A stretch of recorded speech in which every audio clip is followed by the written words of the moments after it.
Lexi and welcome back to another reading vlog. So yesterday in the mail I got one of my most anticipated books for the rest of this year. It is The Queen of Nothing by Holly Black. I bought it from Book Depository in the hardcover as I went to the shops on the day it came out, but I realized only the paperbacks came out. So I was like, well look, I'm going to have to wait for it anyway. I might as well try and find the cheapest deal and find the best hardcover. So I ended up going with Book Depository. I am so impressed with this. Like, the cover is literally stunning. It's got the gold foiling, as you can probably see. The nice spine, and then underneath the dust jacket, it's pretty as well. So you've just got like a plain front and back. But look at the spine, it's completely gold, it's absolutely stunning, and it's got that traditional Holly Black artwork throughout as well. Like, we've got a beautiful map, and then we've got all of the titles as well. So like, we've got the map, and then book one with a little bit of art, and then yeah, it's just got these designs throughout, and she's also added little constellations, which I love as well. I think that's so cute. But yeah, I'm super excited to read this and I want to take you guys along with me. So I'm going to get reading now and then I'll give you guys a little update on what I'm thinking so far.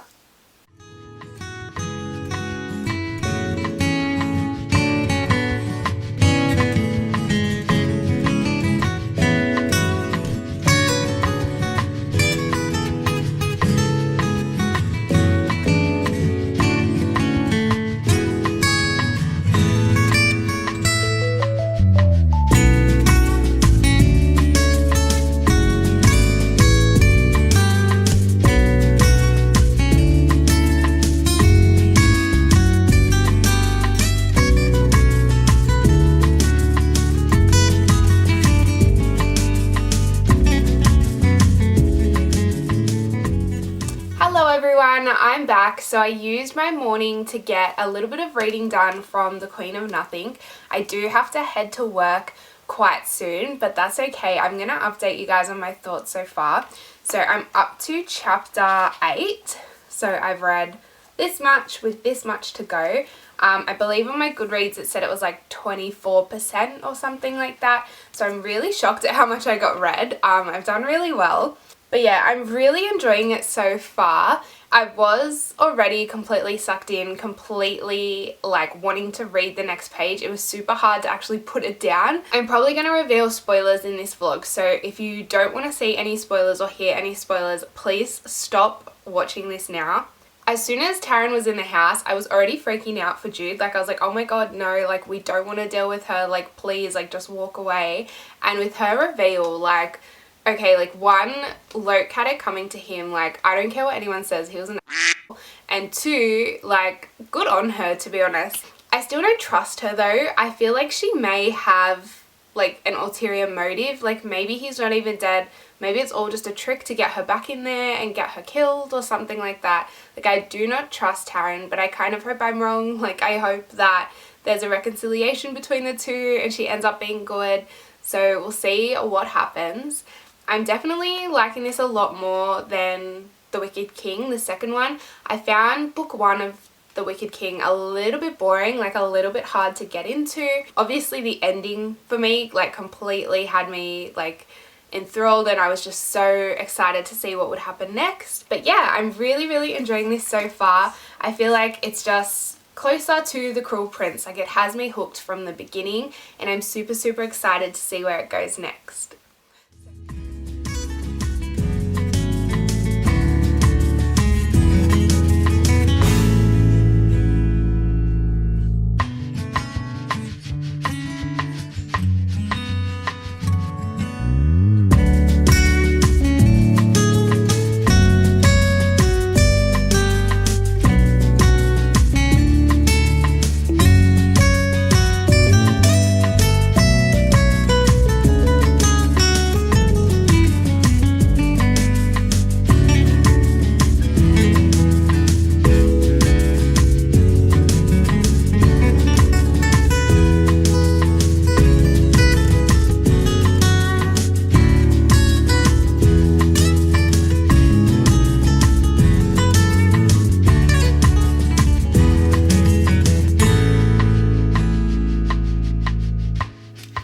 Hello everyone, I'm just back here with another update for The Queen of Nothing by Holly Black. So I've just now reached book 2, so that is technically page 152. It starts with chapter 17 and I'm so excited. Like, normally in this series I prefer book 2 to book 1. I don't know why. I just find that more action happens in the second one. It's just more exciting, a bit more adventurous, whatever. But I have absolutely been loving book 1 of The Queen of Nothing. I've just found it to be so interesting. I haven't been able to put it down, and a lot of the reveals that we've gotten so far have been great. Even those last 2 chapters were just so interesting. I couldn't believe that there was actually like a fight scene between Maddie and Jude. I was like, what the hell? Like, where did this come from? So that was super interesting. That's probably been one of my favorite bits so far, was just her confronting him and her just standing up for herself as well. The ending of chapter 16, so the chapter before book 2 starts, that was wild. Like, I can't believe that Carden has just like told everyone now. Like, what are the ramifications of that? And like, how is that going to change the story? Like, I'm so interested to see where it goes next. It's actually really hard filming this update because I just want to keep reading, but I'm definitely going to get a lot read probably tonight and tomorrow. It's living up to all of my expectations, which is great, and I just can't wait to see what comes next.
Another update for The Queen of Nothing.